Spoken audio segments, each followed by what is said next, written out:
Students, जब हमने आपको पी ब्लॉक के तत्व पढ़ाए थे तो हमने कहा था कि ये नाइट्रोजन परिवार है, तो इसमें क्या पाई जाती है, इस वर्ग में समानता पाई जाती है। ये ऑक्सीजन परिवार है तो इन वर्गों में क्या पाई जाती है, समानता।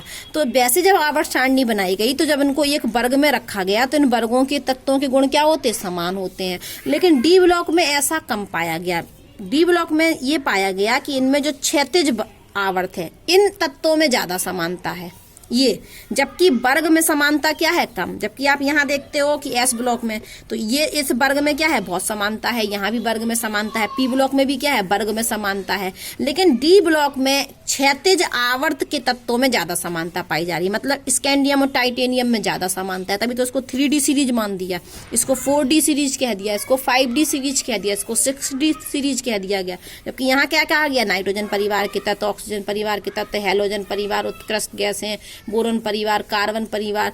तो यहाँ हम ये कहना चाह रहे हैं कि जो डी ब्लॉक है तो डी ब्लॉक में जो तत्वों के गुणों में समानता है वो क्षैतिज में ज्यादा है, क्षैतिज में मतलब आवर्त में ज्यादा है, वर्ग में कम है।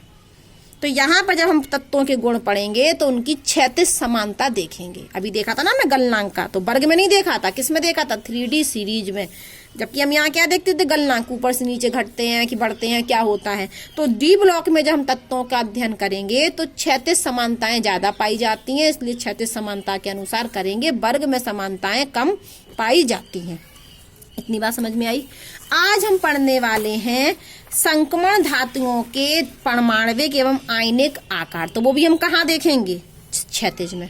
ठीक है, तो सबसे पहले यहाँ हमने लिखा है कि संक्रमण तत्वों के गुणों में क्षैतिज समानताएं अधिक पाई जाती हैं, वर्ग में कम समानताएं पाई जाती हैं। अब हम पढ़ने वाले हैं संक्रमण धातुओं के परमाणविक एवं आयनिक आकारों में परिवर्तन।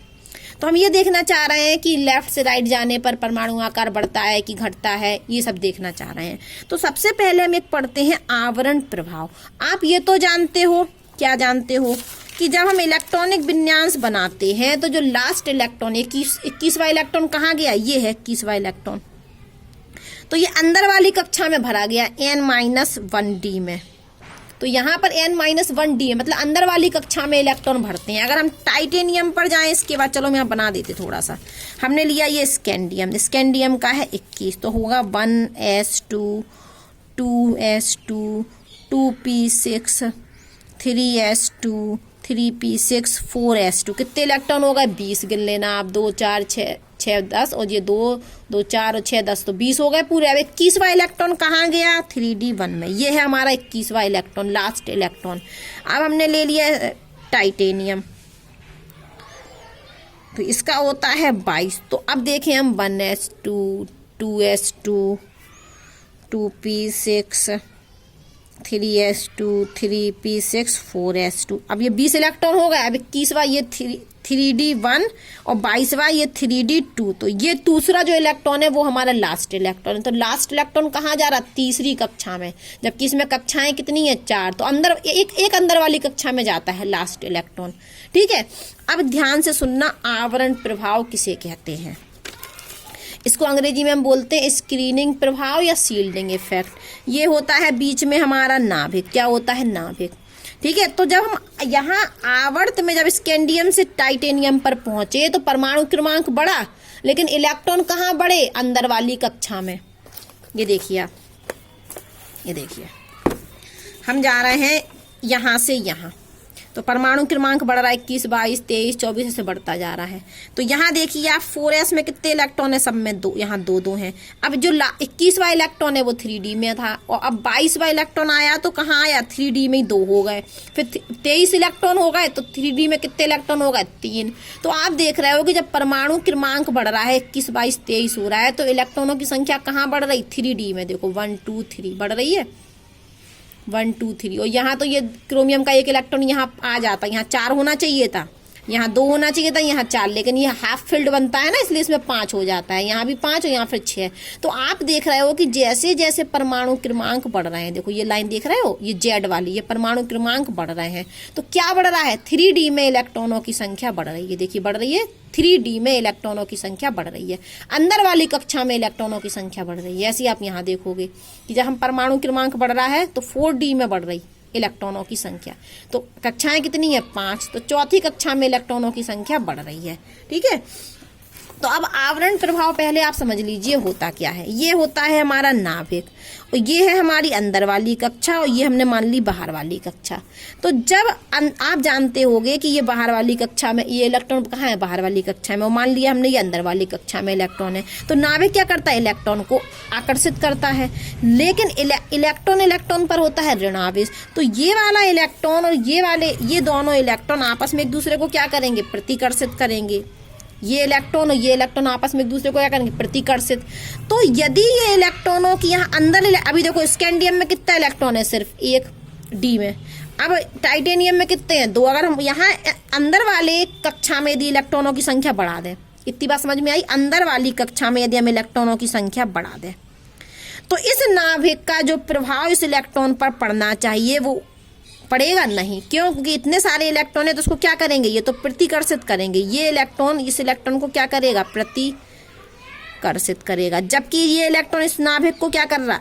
नाभिक अपनी तरफ इसको खींच रहा, इस इलेक्ट्रॉन को भी नाभिक अपनी तरफ खींच रहा। लेकिन ये इलेक्ट्रॉन आपस में क्या कर रहा है? प्रतिकर्षण। तो जैसे जैसे अंदर वाली कक्षा में इलेक्ट्रॉनों की संख्या बढ़ेगी, तो क्या होगा कि ये इस वाले इलेक्ट्रॉन पर जितना ना बाहर वाली कक्षा वाले इलेक्ट्रॉन पर, वापस सुनिए, अंदर वाली कक्षा में यदि इलेक्ट्रॉनों की संख्या बढ़ रही है, अंदर वाली कक्षा में यदि इलेक्ट्रॉनों की संख्या बढ़ रही है, तो बाहर वाले इलेक्ट्रॉन पर नाभिक का जितना आवेश महसूस होना चाहिए उतना नहीं हो पाता, क्योंकि अंदर वाले इलेक्ट्रॉन आवरण की तरह काम करते हैं बाहर वाले इलेक्ट्रॉन के लिए। अंदर वाले इलेक्ट्रॉन किसकी तरह काम कर रहे हैं? आवरण की तरह। चारों तरफ से उन्होंने नाभिक को घेर लिया अंदर वाले इलेक्ट्रॉनों ने। तो नाभिक का प्रभाव इस इलेक्ट्रॉन पर पहुंच पा रहा? नहीं पहुंच पा रहा। तो जैसे जैसे अंदर वाले कक्षा में इलेक्ट्रॉन की संख्या बढ़ेगी, तो इस इलेक्ट्रॉन पर नाभिक का नाभिकीय आवेश कम महसूस होगा। ये उतना टाइटली उसको पकड़ के नहीं रख पाएगा, तो आकार क्या हो जाएगा? बढ़ जाएगा। तो यहाँ मैंने कहा कि जैसे जैसे अंदर वाले इलेक्ट्रॉनों की संख्या बढ़ती है, तो बाहर वाला इलेक्ट्रॉन पर नाभिक की पकड़ कमजोर हो जाती है और आकार क्या होगा? बढ़ जाएगा। वापस सुन लीजिए, अंदर वाले कक्षा में इलेक्ट्रॉन बढ़ते हैं तो ये आवरण की तरह व्यवहार करने लगते। किसके लिए आवरण? इस इलेक्ट्रॉन के लिए। तो इस आवरण आ गया बीच में, चलो हम आपको देख रहे थे और बीच में हमने कुछ लगा दिया कैमरे पर ये हाथ, तो अब आप कॉपी को देख पा रहे नहीं, तो ये हाथ क्या हो गया? आवरण हो गया ना। ये आवरण, ये हाथ आपको कॉपी तक नहीं पहुंचने दे रहा है। तो उसी प्रकार से ये अंदर वाले जो इलेक्ट्रॉन होते हैं, ये नाभिक के आकर्षण को इस इलेक्ट्रॉन पर नहीं पहुंचने देते हैं, पकड़ क्या कर देते? कमजोर। तो इलेक्ट्रॉन क्या होगा? दूर भागेगा, जिससे आकार क्या हो जाएगा? बढ़ जाएगा। जैसे जैसे अंदर वाले इलेक्ट्रॉनों की संख्या बढ़ेगी उतना ज्यादा आकार क्या होता जाता है? बढ़ता जाता है। तो ये आवरण, ये शील्ड बन गई, ये स्क्रीन बन गई, इसने घेर लिया नाभिक को, और अब बाहर वाले इलेक्ट्रॉन पर उसका नाभिक का प्रभाव नहीं पहुंच पा रहा, जिससे आकार क्या होता है? बढ़ता है। इस प्रभाव को हम आवरण प्रभाव या स्क्रीनिंग इफेक्ट या शील्डिंग इफेक्ट के नाम से जानते हैं। तो जितना इस इलेक्ट्रॉन पर प्रभाव होना चाहिए था उतना नहीं पहुंच पा रहा, क्या हो गया? कम हो गया। उसको हम उसको जानते हैं नाम की प्रभावी नाभिकीय आवेश। क्या कहते हैं? प्रभावी नाभिकीय आवेश। जितना लगना चाहिए था 10, लेकिन इन इलेक्ट्रॉनों की वजह से लग रहा 5 ही आकर्षण, तो 5 क्या होगा उसका? प्रभावी नाभिकीय आवेश। वापस सुन लीजिए कि अंदर वाले जो इलेक्ट्रॉन होते हैं कक्षा के इलेक्ट्रॉन, और जो बाहर वाली कक्षा में इलेक्ट्रॉन होते हैं, उनके बीच में होता है प्रतिकर्षण। क्या होता है? प्रतिकर्षण। अंदर वाले इलेक्ट्रॉन बाहर वाले इलेक्ट्रॉनों को बाहर की तरफ फेंकते हैं। ये इसको फेंक रहा बाहर की तरफ, इलेक्ट्रॉन खींच रहा है इस इलेक्ट्रॉनों को भी अंदर की तरफ और इसको भी अंदर की तरफ, लेकिन ये इलेक्ट्रॉन एक दूसरे को क्या कर रहा है? प्रतिकर्षित कर रहे हैं। तो जैसे जैसे अंदर वाले इलेक्ट्रॉनों की संख्या बढ़ेगी उतना ज्यादा आवरण हो जाएगा, तो इस इलेक्ट्रॉन पर क्या होगा? नाभिक की पहुंच खत्म होगी, तो इससे क्या होगा? आकार बढ़ता है। तो ये आवरण बन गया, तो इसको हम कहते हैं आवरण प्रभाव। तो जितना नाभिकीय आवेश इस इलेक्ट्रॉन को महसूस होना चाहिए उतना नहीं होगा। क्या होगा? कम होगा, इसकी वजह से, अंदर वाले इलेक्ट्रॉनों की वजह से। तो वो कहलाता है हमारा प्रभावी नाभिकीय आवेश, और इस प्रभाव को हम क्या कहते हैं? आवरण प्रभाव कहते हैं। तो आवरण प्रभाव आपने समझ लिया। अब सुनिए क्रम, जो s ऑर्बिटल होता है वो आवरण प्रभाव ज्यादा प्रदर्शित करता है, p वाला थोड़ा कम, d वाला और कम, और f वाला और कम। तो जो s ऑर्बिटल के इलेक्ट्रॉन होते हैं वो आवरण प्रभाव ज्यादा प्रदर्शित करते हैं। यदि ये इलेक्ट्रॉन s ऑर्बिटल के हुए तो ये आवरण प्रभाव ज्यादा प्रदर्शित करेंगे, तो नाभिक पर पकड़ क्या होगी, और कम होगी, तो आकार क्या होगा, बढ़ेगा। लेकिन डी वाले क्या करते हैं, कम शील्डिंग दिखाते हैं। तो s ऑर्बिटल ज्यादा शील्डिंग दिखाती है और f वाली सबसे कम। ये क्रम है, शील्डिंग किसका क्रम है, ये हमारा आवरण प्रभाव का, ये आवरण प्रभाव का क्रम हो गया कि s ऑर्बिटल में आवरण प्रभाव सबसे ज्यादा और f ऑर्बिटल में सबसे कम। ठीक है, तो हमें तो यहाँ d से मतलब है, तो d में कमी होता है। इतनी बात समझ में आई। अब हम देखते हैं थोड़ा सा ये ग्राफ, फिर से हम देखते हैं ग्राफ। तो ग्राफ में पाया गया, देखो हमने ये पहली सीरीज लिख दी 3D सीरीज, ये 4D सीरीज, ये 5D सीरीज। तो पहले तो ये है हमारा 3D सीरीज के लिए ग्राफ, ये वाला 4D सीरीज के लिए, और ये है हमारा 5D सीरीज के लिए। तो आप क्या देख रहे हैं, पहले तो हम इस सीरीज के लिए देखें 3D के लिए। तो ये है हमारा परमाणु क्रमांक और ये है हमारी त्रिज्या। तो आप ये मान देख रहे हैं 12, 13, 14, 15। तो यहाँ सबसे ज्यादा है, ऊंचाई पे कितना है, ये देखो 16, अभी कितना है 16। फिर इसका कितना हो गया 15, इसका देखो कितना हो गया 13.5, यहाँ देखो तो 13 ही हो गया, यहाँ देखो तो 12 हो गया। तो आप देख रहे हो कि स्कैंडियम का परमाणु त्रिज्या बहुत ज्यादा है। स्कैंडियम की बात कर रहे हैं, रेड वाली लाइन देख रहे हैं, स्कैंडियम की परमाणु त्रिज्या बहुत ज्यादा है। टाइटेनियम की कम हुई, वेनेडियम की और कम हुई, क्रोमियम की और कम हुई, फिर मैग्नीज, आयरन, कोबाल्ट, निकेल इनकी थोड़ी बराबर चल रही, और फिर कॉपर, जिंक की फिर बढ़ी। तो आप यहाँ देख रहे हो कि जब हम लेफ्ट से राइट जा रहे हैं, स्कैंडियम से कहाँ जा रहा है, जिंक पर। स्कैंडियम से कहाँ जा रहा है, जिंक पर। वापस ये देखिए, ये हमारा वो था, स्कैंडियम से जिंक जा रहे हैं हम, स्कैंडियम से जिंक पर। तो हमने पाया, ग्राफ से पाया कि स्कैंडियम से जब हम जिंक तक जा रहे हैं तो पहले आकार कम हो रहा, पहले आकार क्या हो रहा, कम, और फिर हो जा रहा नियत, कांस्टेंट हो जा रहा, यहाँ देखो कांस्टेंट हो गया, और फिर बढ़ने लगता है। तो निष्कर्ष निकला कि 3D सीरीज में जब हम परमाणु क्रमांक बढ़ता है, मतलब हम लेफ्ट से राइट जाते हैं, तो पहले आकार घटता है, फिर नियत हो जाता है, फिर बढ़ता है। पहले आकार घटता है, फिर नियत हो जाता है, फिर बढ़ता है। ऐसे ही आप 4D में देख रहे हो, पहले घटता है, फिर नियत हो जाता है, फिर बढ़ता है। अब 5D ऊपर वाली लाइन देखो, पहले घटता है, फिर नियत हो जाता है, फिर बढ़ता है। तो निष्कर्ष निकला कि आवर्त में डी ब्लॉक की बात हो रही है, तो डी ब्लॉक में जो 3D सीरीज है, तो पहले आकार क्या होता है हमारा, घटता है, फिर कैसा रहता है, नियत, फिर कैसा रहता है, बढ़ता है। कहाँ, स्कैंडियम से जिंक पर जाने पर, स्कैंडियम से जिंक पर जाने पर 3D सीरीज में। तो हम बना ही देते हैं पूरी 3D सीरीज।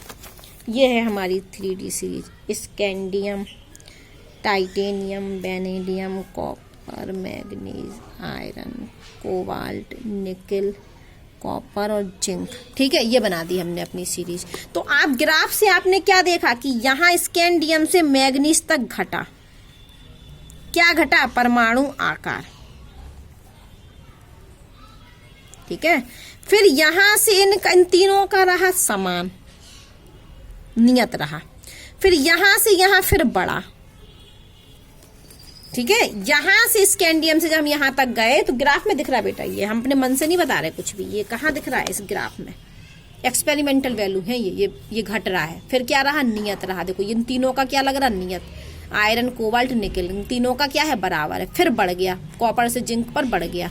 तो हमने यही लाइन पूरी उतार दी 3D सीरीज। और यहाँ पर क्या हो रहा, घट रहा है, यहाँ समान है, यहाँ बढ़ रहा है।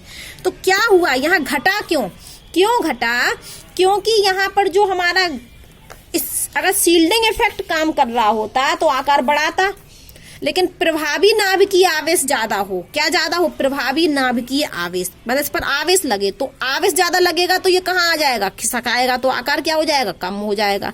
यदि ये इलेक्ट्रॉन पास में आ गया, यदि इस नाभिक का प्रभावी नाभिकीय आवेश ज्यादा लग रहा है इस इलेक्ट्रॉन पर, तो ये इलेक्ट्रॉन कहाँ आ जाएगा, पास में, और पास में आने से आकार क्या हो जाएगा, घट जाएगा। और यदि आवरण प्रभाव ज्यादा मजबूत हुआ, कौन सा प्रभाव, आवरण प्रभाव, शील्डिंग इफेक्ट, तो ये क्या करेगा, इसको प्रतिकर्षित करेगा, उतना प्रभाव नहीं भेजेगा नाभिक का, आवरण बना लेगा। तो अब इलेक्ट्रॉन इस नाभिक के संपर्क में नहीं रहेगा, तो आकार क्या हो जाएगा, बढ़ जाएगा। तो यहाँ बात ये है, एक होता है हमारा इफेक्ट, प्रभावी नाभिकीय आवेश। यदि प्रभावी नाभिकीय आवेश का मान ज्यादा रहा, किससे, आवरण प्रभाव से ज्यादा होगा तब तो आकार क्या होगा, घटेगा। तो हम इसको अंग्रेजी में बोलते हैं इफेक्टिव न्यूक्लियर चार्ज, तो ENC बोल सकते हैं। और इसको सील्डिंग इफेक्ट, तो SE बोल दें हम इसको शॉर्टकट में। तो यदि प्रभावी नाभिकीय आवेश का मान ज्यादा होगा तब तो घटेगा। और नियत का मतलब क्या है कि यहाँ पर जो प्रभावी नाभिकीय आवेश है और जो आवरण प्रभाव है, सील्डिंग इफेक्ट है, वो क्या है, बराबर है। दोनों प्रभाव बराबर से वर्क कर रहा है, तो ना आकार बढ़ेगा ना घटेगा, समान रहेगा। और यदि आकार बढ़ रहा, कॉपर से जिंक पर हमें ग्राफ से पता चल रहा है कि आकार बढ़ रहा है, तो आकार बढ़ रहा है मतलब सील्डिंग इफेक्ट ज्यादा शक्तिशाली है। तो यहाँ पर क्या है, हमारा सील्डिंग इफेक्ट का मान बड़ा है, किससे, ENC से। ENC का मतलब इफेक्टिव न्यूक्लियर चार्ज, प्रभावी नाभिकीय आवेश। तो यहाँ हम पढ़ रहे थे कि संक्रमण धातुओं के परमाणविक एवं आयनिक आकार में कैसा परिवर्तन होता है। तो हमने पाया कि सीरीज में पहले जब हम परमाणु क्रमांक बढ़ने के साथ बढ़ते हैं तो पहले घटता है, फिर नियत रहता है, फिर बढ़ता है। तो कोई आपसे पूछे ये अनियमितता क्यों पाई गई, तो ये दो प्रभाव काम करते हैं यहाँ पर। कौन कौन से, प्रभावी नाभिकीय आवेश और आवरण प्रभाव। यदि प्रभावी नाभिकीय आवेश ज्यादा प्रबल होगा तो आकार क्या होगा, घटेगा, क्योंकि इसको ये इलेक्ट्रॉन को अपनी तरफ खींचेगा। प्रभावी नाभिकीय आवेश ज्यादा का मतलब है ये इलेक्ट्रॉन को खींचेगा, जिससे इलेक्ट्रॉन क्या होगा, नाभिक के पास आ जाएगा। और जब इलेक्ट्रॉन नाभिक के पास आएगा तो त्रिज्या क्या हो जाएगी, छोटी हो जाएगी। और यदि आवरण प्रभाव ज्यादा हुआ तो आवरण बना लेगा ये, तो आवरण प्रभाव का मान ज्यादा हुआ तो इस नाभिक का इस इलेक्ट्रॉन से उतना मजबूत तरीके से नहीं जुड़ा होगा, तो नाभिकीय आवेश क्या पड़ेगा, कम पड़ेगा, जिससे ये कहाँ दूर को भागेगा। तो यहाँ दो वर्ग काम करते हैं, प्रभावी नाभिकीय आवेश और आवरण प्रभाव। यदि प्रभावी नाभिकीय आवेश का मान ज्यादा होगा तो आकार घटेगा, और यदि दोनों मान बराबर होंगे तो ना आकार घटेगा ना बढ़ेगा। और यदि सील्डिंग प्रभाव ज्यादा हुआ, आवरण प्रभाव ज्यादा हुआ, तो इस इलेक्ट्रॉन का इस नाभिक पर कोई ज्यादा अट्रैक्शन तो होगा नहीं, तो ये कहाँ चला जाएगा, दूर हो, क्या होगा, आकार बढ़ जाएगा। तो हमने आपको बता दिया कि दो प्रभाव काम करते हैं। तो जो शुरुआत में है वहां पर प्रभावी नाभिकीय आवेश ज्यादा मजबूत होता है, इसलिए आकार घटता है। यहाँ पर दोनों इफेक्ट समान तरीके से काम करते हैं, तो ना आकार बढ़ता है ना घटता है। और कॉपर से जिंक पर आवरण प्रभाव का मान ज्यादा होता है प्रभावी नाभिकीय आवेश से, तो आवरण प्रभाव की वजह से आकार बढ़ता है। ठीक है, जितना ज्यादा आवरण प्रभाव होगा उतना ज्यादा आकार बढ़ेगा। और प्रभावी नाभिकीय आवेश का मान ज्यादा होने से आकार घटता है। इस बात को ध्यान से सुन लीजिए कि आवरण प्रभाव ज्यादा होने से आकार का मान बढ़ता है, और प्रभावी नाभिकीय आवेश का मान ज्यादा होने से आकार का मान घटता है। ठीक है, इतनी बात समझ में आई। ये 3D सीरीज में समझा दिया।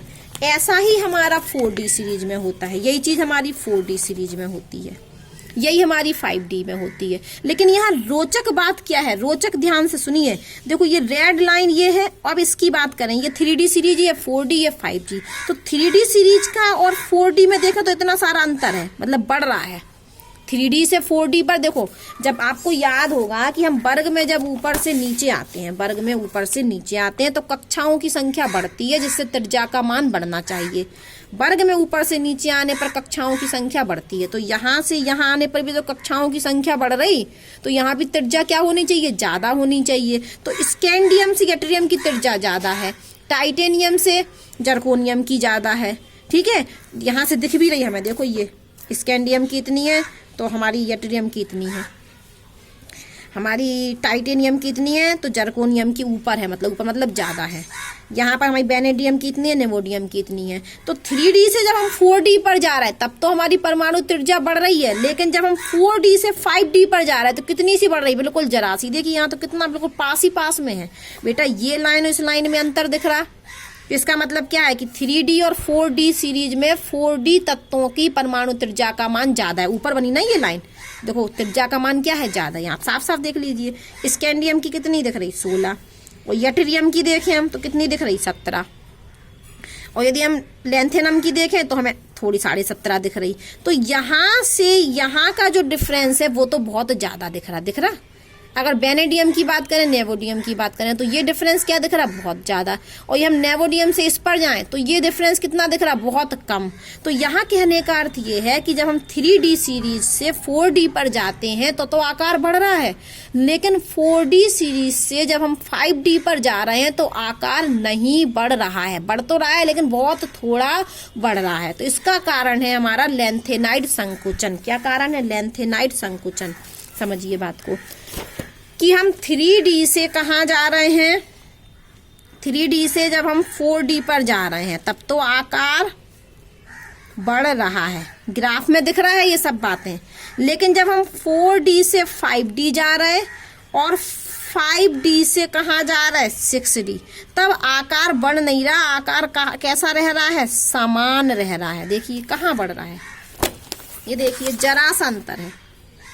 तो 3D सीरीज से जब हम 4D पर जाते हैं तो आकार बढ़ता है, लेकिन 4D से 5D और 5D से 6D पर जाने पर आकार समान रहता है। तो इसका कारण क्या है? 4D से 5D गए लेकिन क्या हुआ? नहीं बढ़ा, आकार नहीं बढ़ा। क्यों नहीं बढ़ा? कारण सुनिए। कारण, इसका कारण है लेंथेनाइड संकुचन। और 5D से 6D पर नहीं बढ़ा तो इसका कारण है हमारा एक्टिनाइड संकुचन। ठीक है, वो ये कह रहे हैं कि जब हम 3D सीरीज से 4D पर गए तब तो हमें आकार बड़े दिख रहे हैं, लेकिन हम जब 4D से 5D जा रहे हैं तब हमें इन तत्वों के आकार बड़े नहीं दिख रहे हैं। और जब हम 5D से 6D पर जा रहे हैं तब भी हमें आकार क्या दिख रहा है? बढ़ के नहीं दिख रहे हैं। तो इनका कारण क्या है कि यहाँ पर लेंथेनाइड संकुचन हो जाता। क्यों हो जाता? क्योंकि यहाँ जो लास्ट इलेक्ट्रॉन है वो और F में भरता है। कहाँ भरता है? F में। और F का मतलब है कि सील्डिंग इफेक्ट बहुत कम प्रदर्शित करता है। जो भी हमने बताया था ना कि F वाला ऑर्बिटल का सील्डिंग प्रभाव क्या है? बहुत खराब है। तो अब जब हम 4D से 5D में जा रहे हैं तो अंतिम इलेक्ट्रॉन कहाँ बढ़ रहा है? F में बढ़ रहा है। तो F में इलेक्ट्रॉनों की संख्या बढ़ रही है। और F कैसा ऑर्बिटल कैसा शो करता है? आवरण प्रभाव खराब। तो आवरण प्रभाव का मान क्या है? कम। और जब भी आवरण प्रभाव का मान कम होता है तो आकार क्या हो जाता है? घट जाता है। तो 4D से 5D पर जाने पर आकार बढ़ना तो चाहिए था, लेकिन लास्ट इलेक्ट्रॉन कहाँ जा रहे हैं? F में। तो F में जाने की वजह से उनका सील्डिंग, F ऑर्बिटल की सील्डिंग प्रभाव होती है खराब। तो सील्डिंग प्रभाव कम लग रही है, आवरण की तरह काम ही नहीं कर पा रहे हैं ये इलेक्ट्रॉन। तो ये इलेक्ट्रॉन कहाँ होगा? नाभिक के पास शिफ्ट हो जाएगा। तो आकार क्या हो जाएगा? घट जाएगा। तो 4D से 5D जाने पर बढ़ना तो चाहिए था, लेकिन लेंथेनाइड संकुचन हो गया तो आकार ना बढ़ा ना घटा, क्या हो गया? समान रह गया। तो क्वेश्चन आता है कि जब हम 4D से 5D पर जाते हैं तो आकार क्यों नहीं बढ़ा?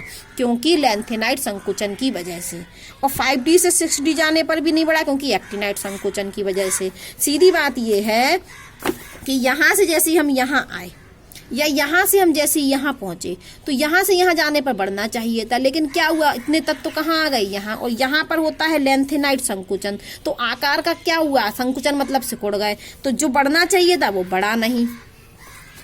तो सीधे सीधे आंसर आप याद रखिए कि 3D से जब हम 4D पर जाते हैं तो आकार बढ़ता है, लेकिन 4D सीरीज से जब हम 5D पर जा रहे हैं और 5D से जब हम 6D पर जा रहे हैं तो आकार समान रह रहा है। एक तो हमें ग्राफ से ही दिख रहा है, एक्सपेरिमेंटल वैल्यू ही दिख रही है कि यहाँ से यहाँ तो बढ़ रहा है आकार।